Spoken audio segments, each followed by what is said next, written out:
very freely, and we'll see how to provide answers to them. The slides are, well, they are kind of practical because I provided a lot of exam tips, and going forward, you'll be seeing a lot of mnemonics and acronyms, and just to help you remember during your studies how to put the points and how to present your thoughts in a logical manner. Okay, so let's look at section 3 on written representations about management's responsibility. And the core idea around this is that ISA 580 on written representations require management to write that they fulfill their responsibilities in preparing true and fair financial statements, and also giving the auditor access and necessary information to do their work. It also confirms accountability, and it helps the auditor document reliance on management's representation. Sorry, I didn't ask. Sorry, can you hear me and see my screen, please? Let me don't assume that. Can everyone just... Yes, clearly, sir. Clearly. Confirm. Oh, thank you for that, Sammy. Thank you.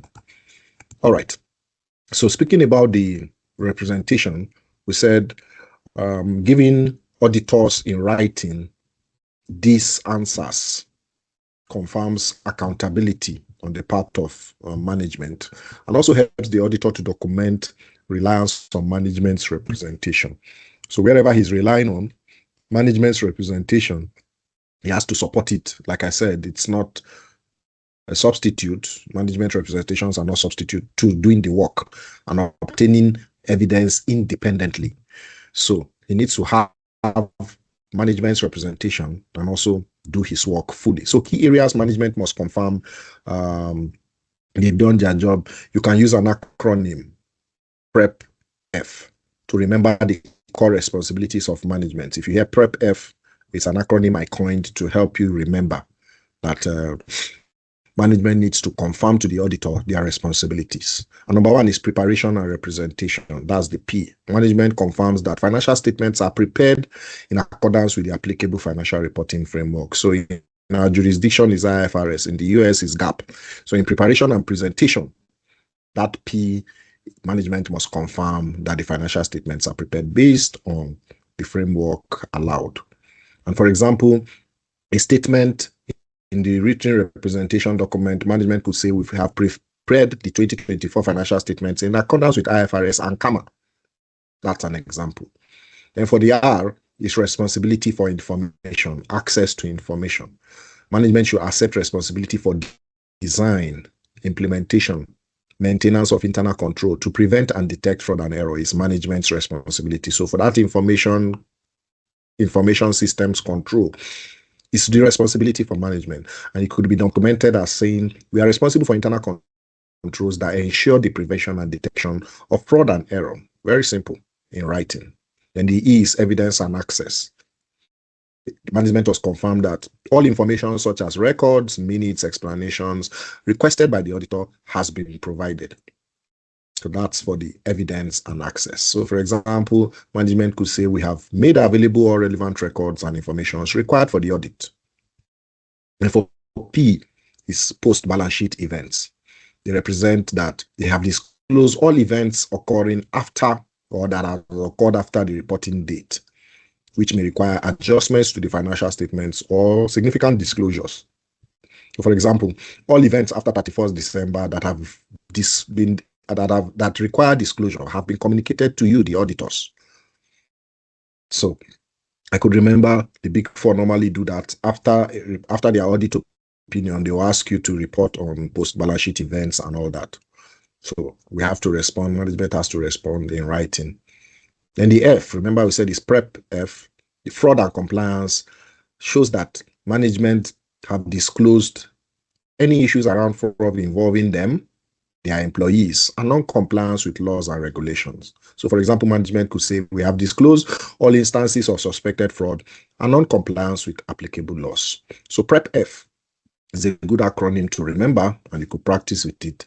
And this is important because written representation serves as a disclosure of management's key duties, and it provides audit evidence supporting other audit procedures performed by the auditor. And management representation and the audit evidence should tally. Where there are dichotomies, then the auditor needs to be skeptical and dig deeper. Also, if management refuses to provide these representations as requested by the auditor, it is a serious limitation of scope, and is likely could result in qualifying the report or disclaiming an opinion.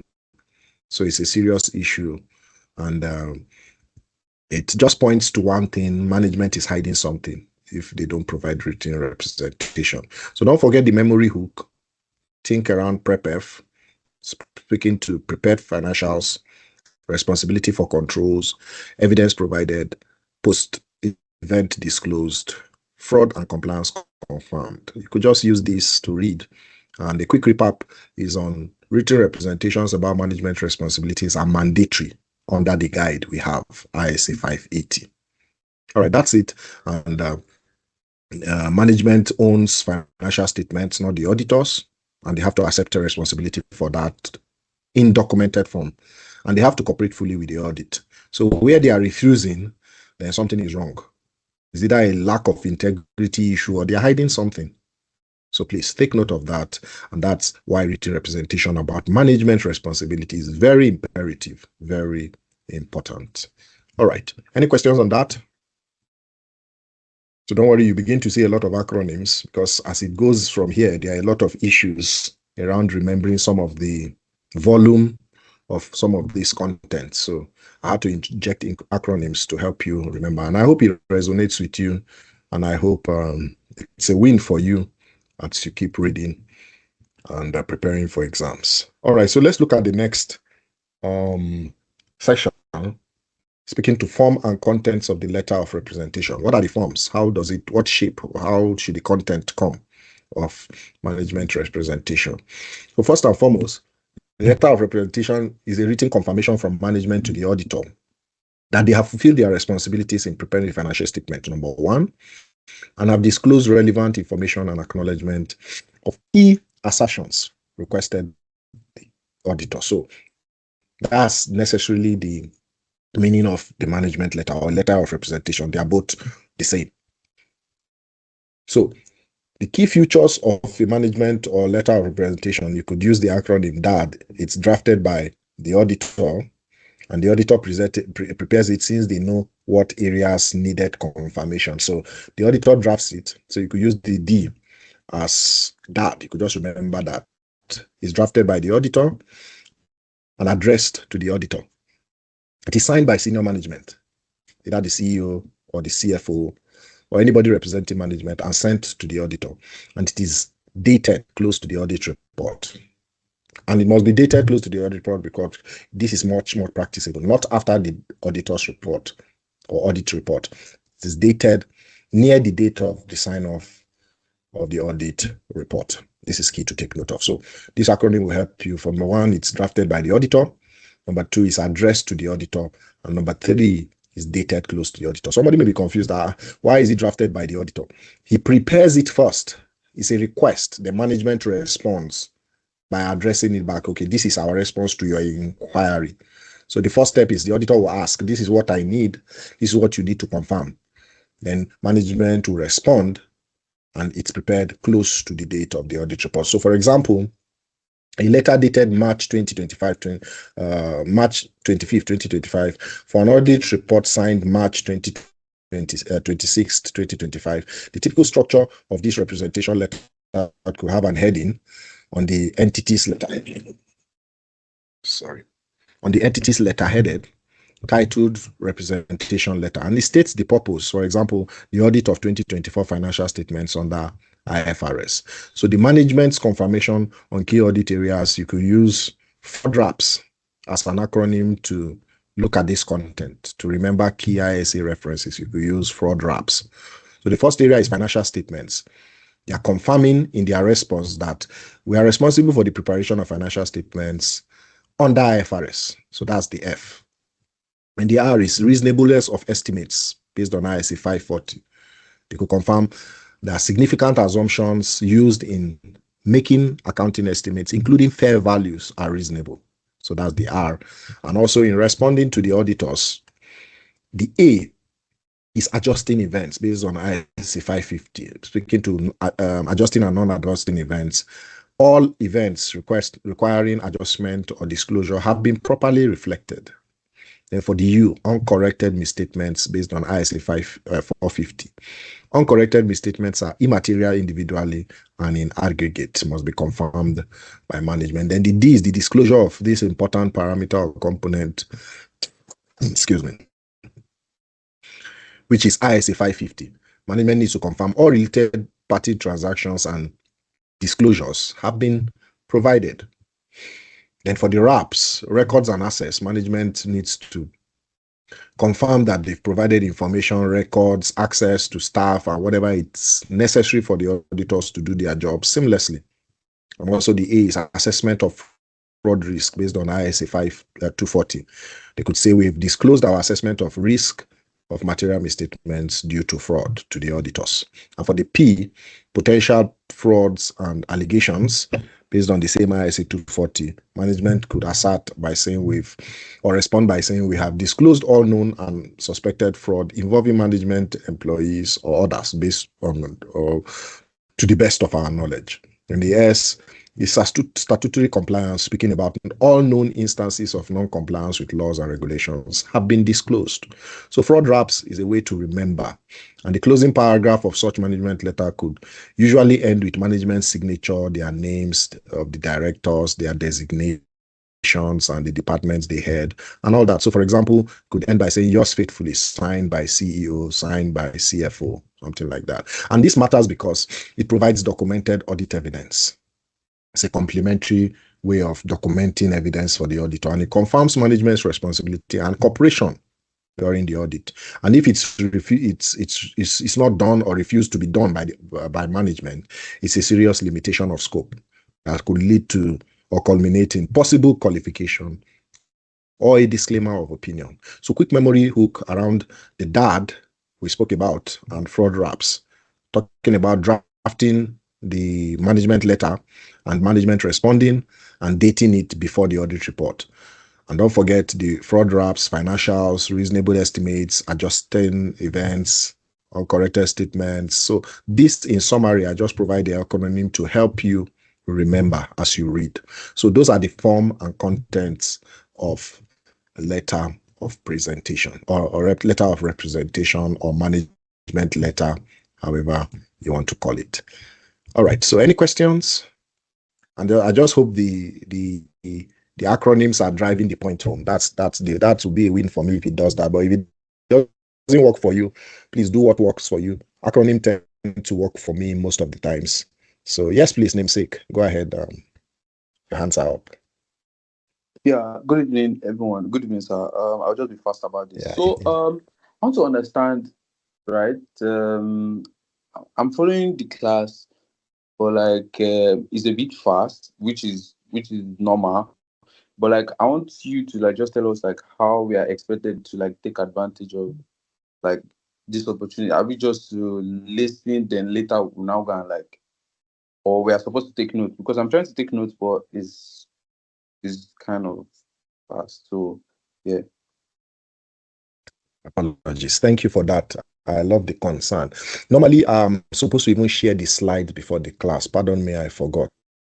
I'm supposed to share the slides so that you can follow. You're not supposed to take notes so you don't get distracted. And why we are speeding is because we're out of time. So pardon me, some of my thoughts may be very fast. And that's why I documented most of these thoughts in acronyms, in very short words. So I followed the guide of the study text, but you will not see most of these acronyms in the study text. So please, after the class, I'll share the slides so you could follow through. You don't need to write. Most of what I'm saying is from the slides. Pardon me. I'm trying to run because we don't have time. So sorry about that. Sorry about that. So you get the slides. The slides are your properties, it's your document, so you could use it to read afterwards. But it's even good you have it. I think Julie once said it's good you have the slides before the class. I don't know. That was an oversight. I forgot.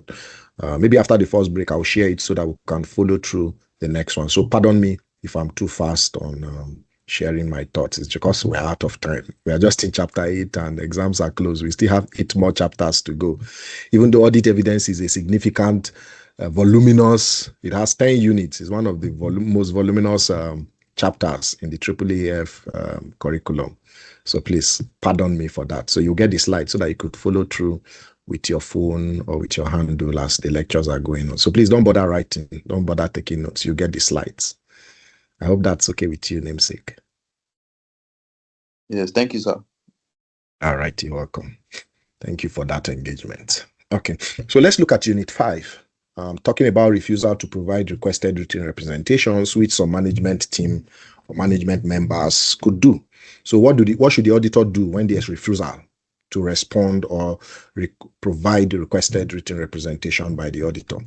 Now, when management refuses to sign or provide the letters of representation, it raises serious concern, like I said earlier, about their integrity and the reliability of the audit evidence obtained by the auditor.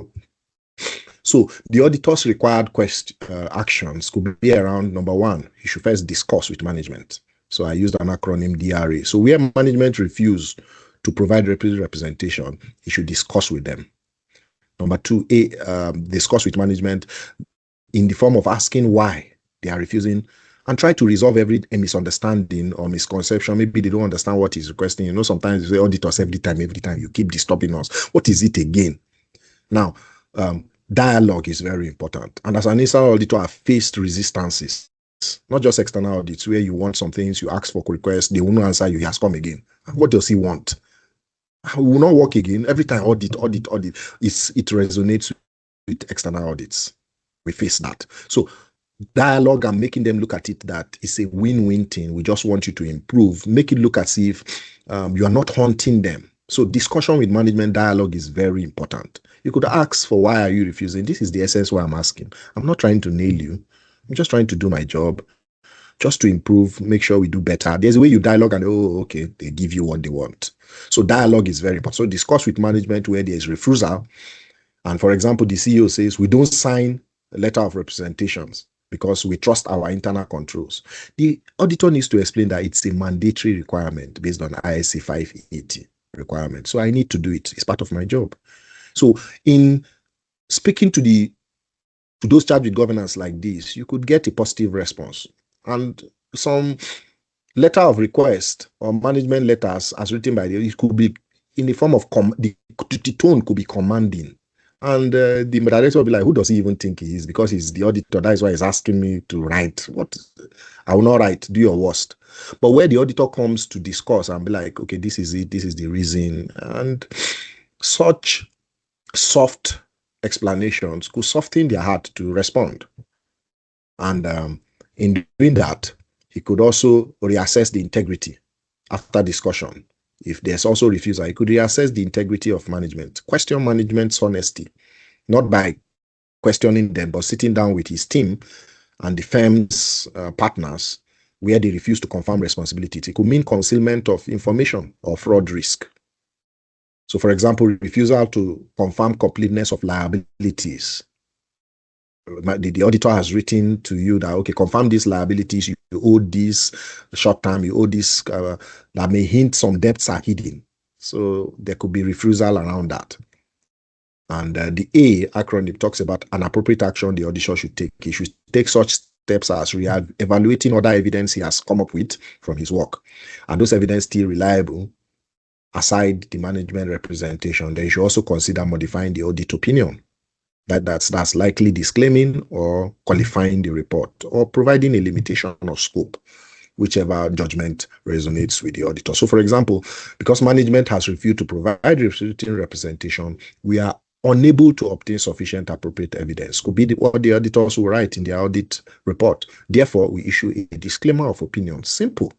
So the DRA acronym could help you remember, discuss with management, reassess integrity, and take appropriate action.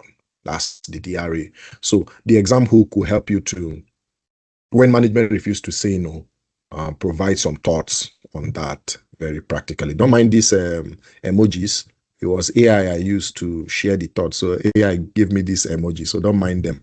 It's just a way to drive the points home. Okay, so the key point is, you must understand that refusal is a red flag for integrity and possible fraud. Yeah, it's a possibility. I'm not saying it's directly. It could be. It's a possibility. So don't forget, ISA 580 requires the auditor must document discussions. That's very pivotal for ISA 550 and the decisions made as a result of that. So that's the key point of this. So that's the point or section on 8.55. Any questions? Any contributions? Okay, so let's run. Let's move to the next section. Is my screen freezing?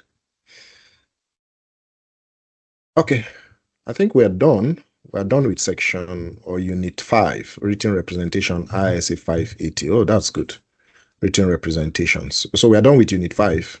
We're a bit fast. So let's move to unit 6, talking about using the work of an auditor's expert. That's ISA 620, using the work of an auditor's expert. So section 1 of that unit speaks to definition of an expert. Who is an expert?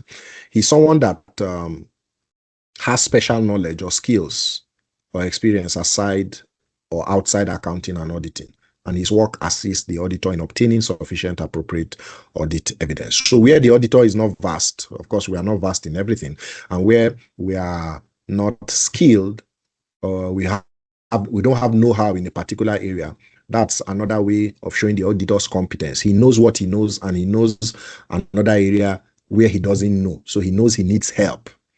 So it's another skill for auditors. You know you don't know something, you just confess, this, I don't know this, and I need an expert that knows it to provide me with clarity or with guidance on that. So the expert helps to assist the auditor to obtain sufficient appropriate evidence based on what the auditor wants to achieve. So section 2 is talking about the need for an expert. When does an auditor need an expert? And the key idea around this is an expert actually costs money. So the auditor must weigh the cost and benefit before engaging one. And the use of an expert should only add value to the audit evidence. So the auditor needs an expert when he knows he doesn't have that requisite experience or knowledge, and adding or getting an expert to provide him with that knowledge will add value to the audit and provide more evidence to give credence to his audit report or his audit opinion. So the auditor needs to consider using an expert when the nature and significance of complexity of any matter that comes to his attention, like if there's an issue that is technical or needs high specialized skill, for example, actuarial valuation, oil reserves he needs to value. He doesn't have expertise there. So the nature of those transactions could facilitate or necessitate an expert. Also, the risk of material misstatement could be a reason. If the area carries high audit risk and he doesn't have knowledge there, he may need to involve an expert, especially in the area of subjective estimates. So the expert will help strengthen his audit assurance and his audit evidence. And also another area is availability of alternative evidence. If other reliable audit evidence can be easily obtained, an expert may be necessary. So he can't obtain reliable evidence, then an expert in that area could help him obtain that evidence. So you could use the NRA acronym to facilitate that to get the need.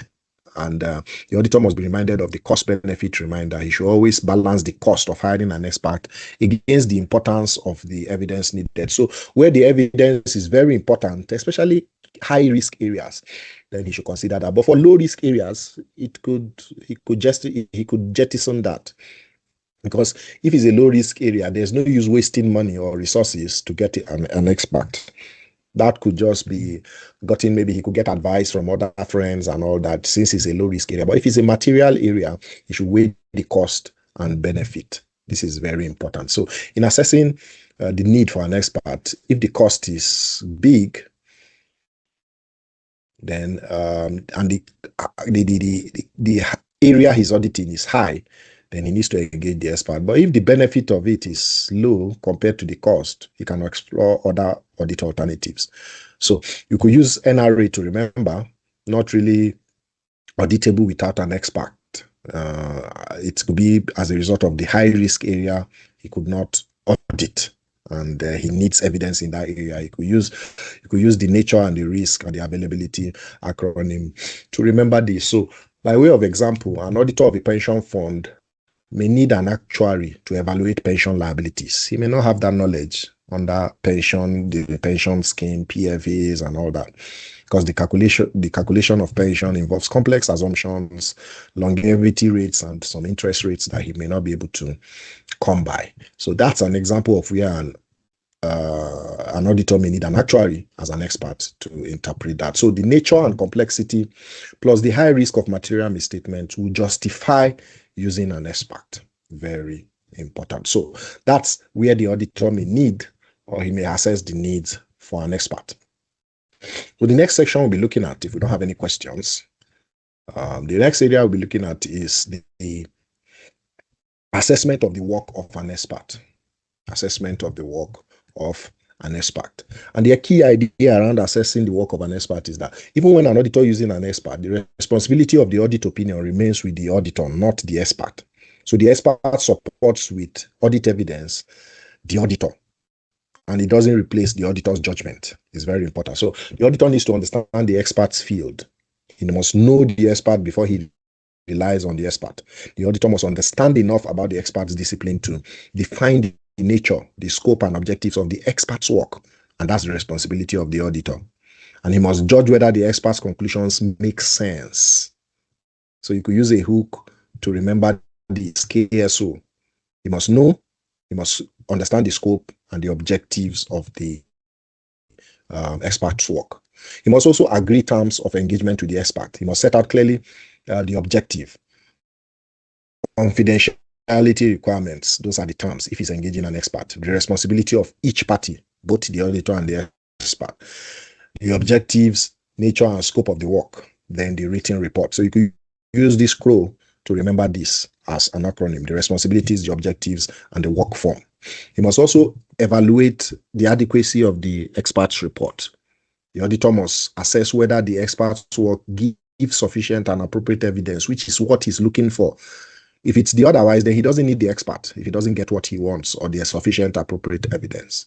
He must also check the reasonableness of conclusions, of the consistency with other evidence he has obtained from his work and that of the expert. He must also check assumptions and methods used, also the source data relevant to accuracy of what the expert has done, and also the degree of completeness. So the expert requires clear, accurate, sound data, and the auditor needs to understand and evaluate this that the expert has provided. So if the work of the expert is not adequate, the auditor must either ask the expert to perform additional work. If from the result or the evidence obtained is not sufficient for the auditor, he could ask the expert to perform additional work or carry out extra audit procedures by himself, the auditor, speaking to the auditor. So remember that you can't hide as an auditor behind the expert's work. It still boils down to your judgment. You can use the expert work to substantiate your own work as the auditor. And also the responsibility and reporting on the work is the auditor's job. The auditor cannot shift or share the responsibility for obtaining or providing opinion to the expert or anybody. It's his primary responsibility. So the auditor should not refer to the expert in the audit report unless it's required by law or necessary to explain a qualified opinion based on the information from the expert. But he must not refer, and he cannot refer to the expert in his report. And even then, he has to make it clear that the responsibility of the expert's work lies on his reception, what he takes and adds to his report. So it remains his responsibility to either take the expert's work or the report or not and add it to his report to provide credence to whatever he's presenting as his opinion.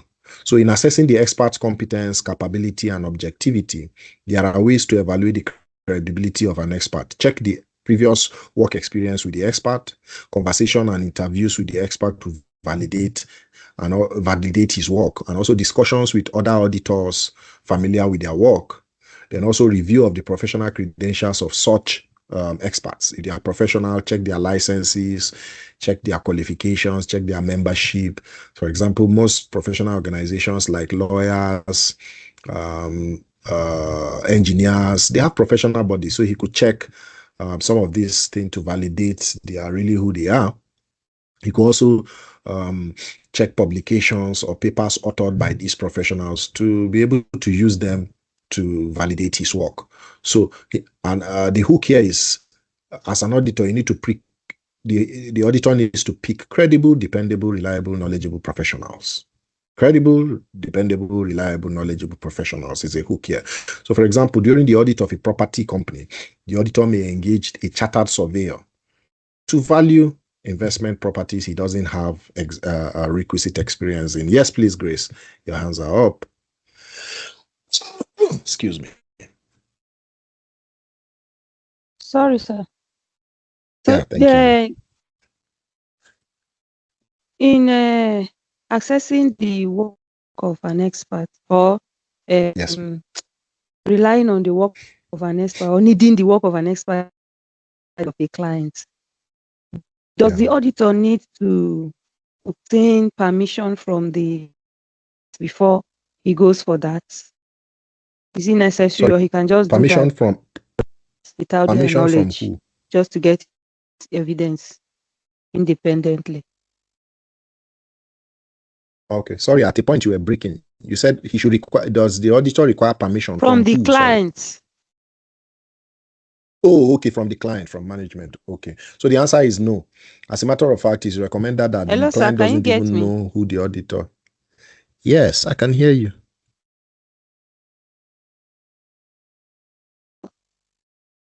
Hello, Grace, can you hear me? Does he need the permission of management to kind of something breaking. Evidence or something? It's like the network is really bad. Yes, but I'm hearing you clearly. I'm hearing you clearly. It's just that you're breaking. Okay. So in answering a question, if you can hear me, okay, I think she's off the call. She went off to come back. So a good question. Does he need the permission of management? The answer is no, because management does not need the expert. There are areas where he could review management's use of expert. We'll come to that. But it's the auditor now that is using the expert, so he doesn't need management's permission. So management uses experts too, and the auditor needs to review the work and the result or the report of the expert. But when an auditor needs to use an expert, he doesn't need management's permission. Okay, so when she comes back, I would reiterate that. So I was speaking to an example saying that during the audit of a property company, an auditor may engage a chartered surveyor to value investment properties, and he needs to ensure the registration number of that chartered surveyor. He needs to review the methodology or assumptions and check the valuations align with market trends based on the results the expert provided, and other evidence before relying on the expert's report. All right, Grace, you are back, right? Can you hear me now? I can see that you are back. Yeah, I heard you. I heard your reply. Okay. I'm okay. Oh, okay. All right. Okay. Thank you. Thank you for that.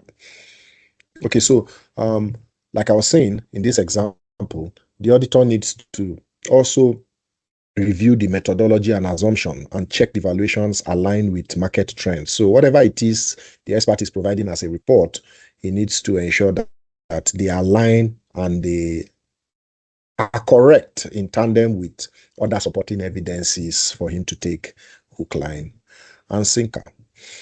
All right, so that's how the auditor assesses the work of an expert. All right, so that's it on ISA 620. Let's now look at the external audit reliance on the work of the internal auditor, which is ISA 610. So that's the next unit, which is unit 7. We have 3 more units, so let's go. Unit 7 speaks to the external auditor's work and his reliance on the internal auditor's work also. So in relying on the work of the audit, internal audit, the external auditor's problem is this. The external auditor's problem is how reliable is the work of the internal auditor. That's where his problem is, because the external auditor may use the work of internal auditors. Yes, please, AA. Your hands are up.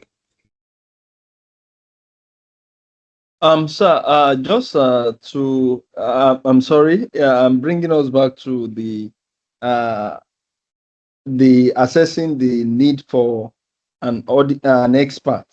For instance, Yes, if we have a kind of a conflict, even after all the checks by the auditor that shows that, okay, this expert is good and he has all the criteria, but the auditor seems not to still be comfortable with the opinion of the expert. Which one would now supersede in terms of the reports?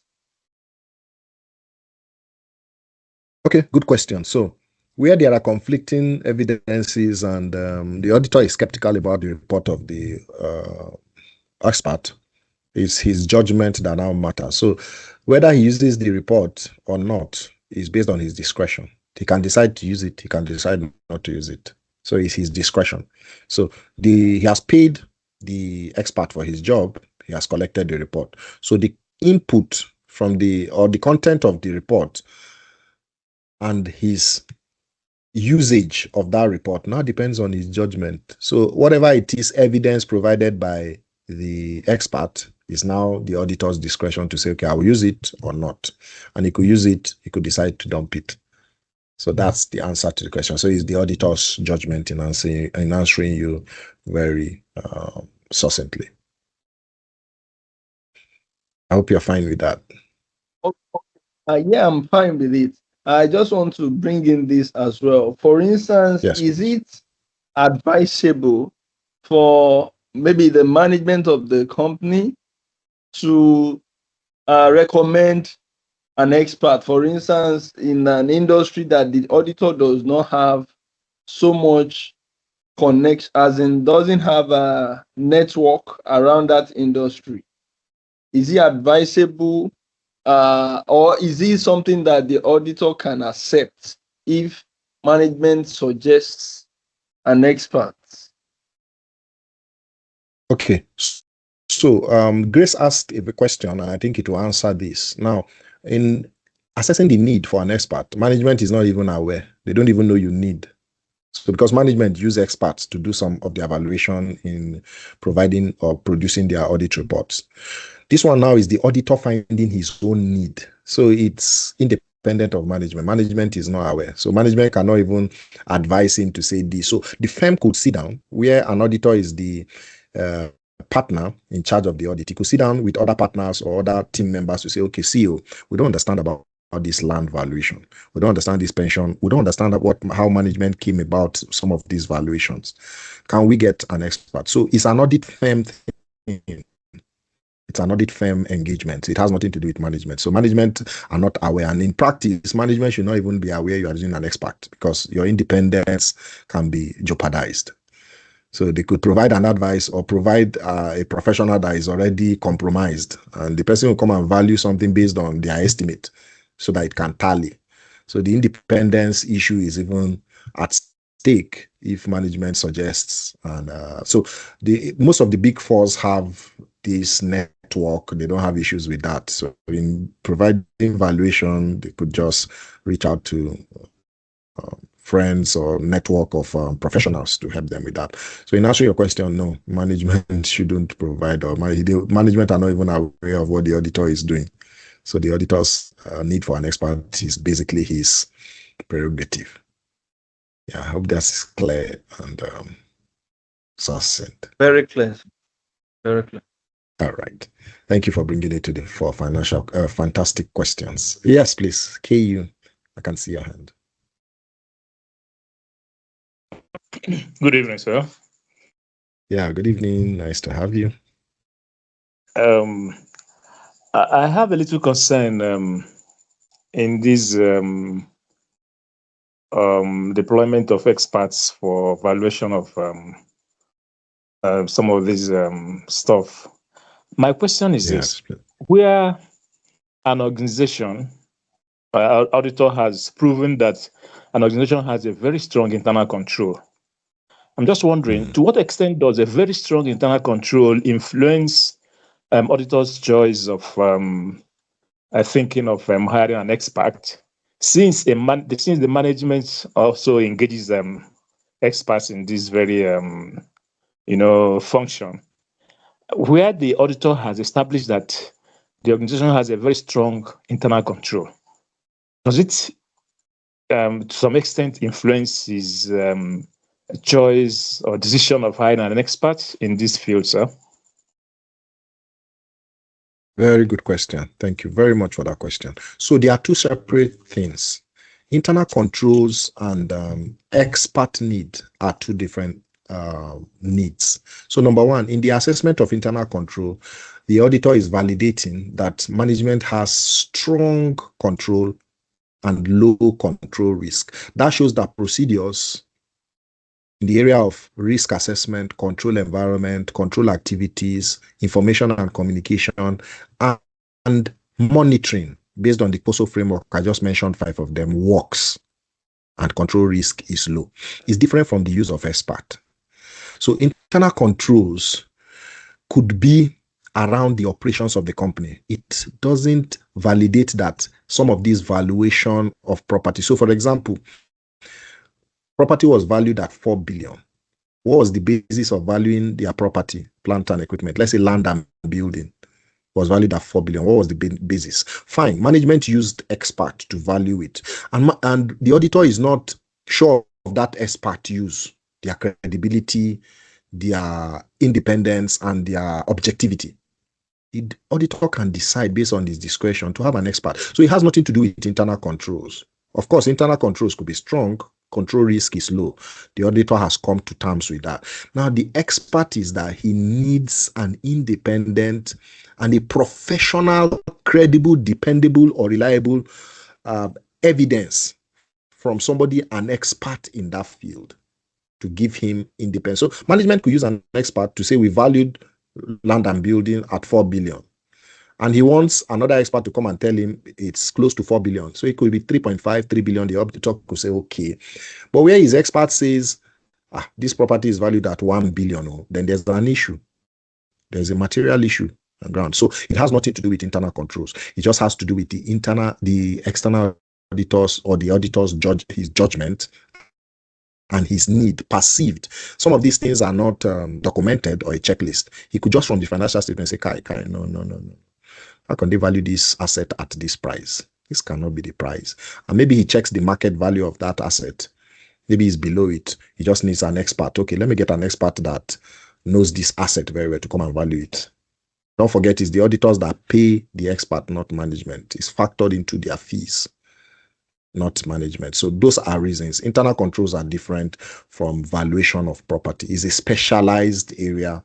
The auditor needs clarity and a separate opinion on. I hope that okay, sir. Thank you so much. So there is no correlation at all with internal control. Yes. No. There's no correlation. Yes, you're right. There's no correlation. Thank you, sir. It's not a doubt of internal controls. Yeah. Thank you for bringing that to the fore. Good and fantastic questions. I love the engagement. It shows we are really the subject is resonating or resonates with us practically. Okay, so please bring them on. And this is the essence of the classes, because these are nitty-gritties and very essential areas we need to work on. It's just that the time is flying. When did we go on break? The next thing I'm seeing 9:55. Time is flying so fast. Maybe because we have so much to cover and I'm overwhelmed by so much. All right, so let's look at the next 8.7 or section 7 on the relying on the work of internal auditors.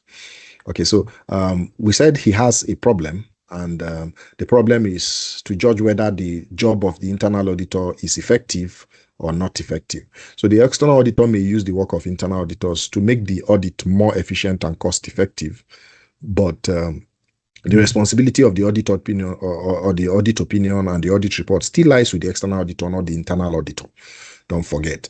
And one of the ways the auditor assess the need is that they may find out that the internal audit or internal controls are strong, and the cost of them visiting could be reduced. So, for example, like I said, in the assessment of my work in my last place of assignment, I've never seen my external auditor face to face. Everything they do was virtual. So they assessed that, okay, this guy is a chartered accountant, number one. They checked my audit plan. They checked my audit procedure, what's that document now? Audit risk-based audit procedure manual. They checked my, what are those documents? Internal audit charter. So when they see everything you have aligns with global best practices, this guy is a qualified chartered accountant. It shows some level of credence. But where is otherwise, they ask for this document, the auditor is not aware. They ask for some qualifications, he's not qualified, then you cannot rely on his work. They ask for audit reports, quarterly, yearly. They ask for meetings, your audit reports to the board, to the committee, they check your finding. So these are parameters where the auditor relies on the external auditor. So like I said, I didn't see them once all through my 3 years stay. They were doing virtual. They just come and send maybe a junior person for stock count. I don't know the partner. We just talk on phone. I don't know the audit manager. That's where they rely on the competence of the internal auditor. And the reliance helps to avoid overlap and improve efficiency. Overlap in the sense that duplication of efforts is avoided, because the internal audit often performs financial and control audits similar to external audit works throughout the year, and he's there on ground. So you find out that he lessens the work of the internal auditor, and it's based on his assessment. When he sees reports, he sees the activities, documented activities of the internal audit report, he will show that, oh, okay, we need to reduce our activities around the general controls of the organization and concentrate on financial statements. So it avoids, the auditors avoid duplication of effort and rely on the internal audit work to some extent. He can also reduce testing, which saves time and cost if the reliance on the internal audit work is justified. So always remember this hook, that to save time, the auditor needs not to shift blame to the internal audits. He needs to do his work. But if the work of the internal audit is substantiated and credible, he can rely on them. So number 2 is another problem the auditor may have is responsibility cannot be shared with the internal auditor. Even if the external auditor relies on the internal auditor's work, the external auditor alone signs the opinion, and the internal auditor has nothing to do with the opinion of the external auditor. So that's a responsibility problem. So it's not shared. The responsibility is not shared with the internal auditor. It's solely on the shoulders of the external auditor. So if the internal auditor's work turns out to be rubbish, the external auditor is still accountable for that rubbish work he relied on. So external auditors may use the work of internal auditors, but they must own the opinion. And the key question to ask is, the external auditor will ask, can I rely on the internal auditor's work? If yes, in which areas? So the external auditor must first evaluate the internal audit's function, and that is covered in ISA 610. The internal audit function needs to be evaluated. He must ask whether the internal audit work is reliable, the extent of reliance that he can place on that work. So, for example, in auditing, I use the diagnostic space where I was formerly. I always perform a review of cash handling controls. It's a key high risk area for me because some percentages of the income come through cash, even though cash is the lowest parameter or the lowest percentage. But then the external auditor could assess the internal auditor's objectivity and also the reports from these cash handling controls. They always requested when I was in the healthcare space. So I found out that the external auditors were satisfied and they reduced cash testing. As a matter of fact, when they come, they don't do cash count. They don't do cash testing because they felt the robust work of the internal audit is okay. So they remained responsible for the opinion, but they relied on that high risk area. So the memory hook is you could look at risk as an acronym for this reliance on the work of internal auditor. Number 1, the R is not risk as an event that would affect the achievement of the objectives of a company. But risk as an acronym, in the sense that responsibility, the R, stays with the external auditor, even if he relies on the internal auditor's work. Excuse me. The internal audit work may reduce substantive testing for the external auditor, is the I. Then the external auditor needs to scrutinize the competence and objectivity first of the internal audits. Then he needs to keep accountability for his final opinion. So that risk acronym will help you remember some of these key points. So that's it about reliance on the internal audit's work and the external auditor's problem. So we'll look at section 2 when we come back on break, speaking to ISA 610 using the work of internal auditors.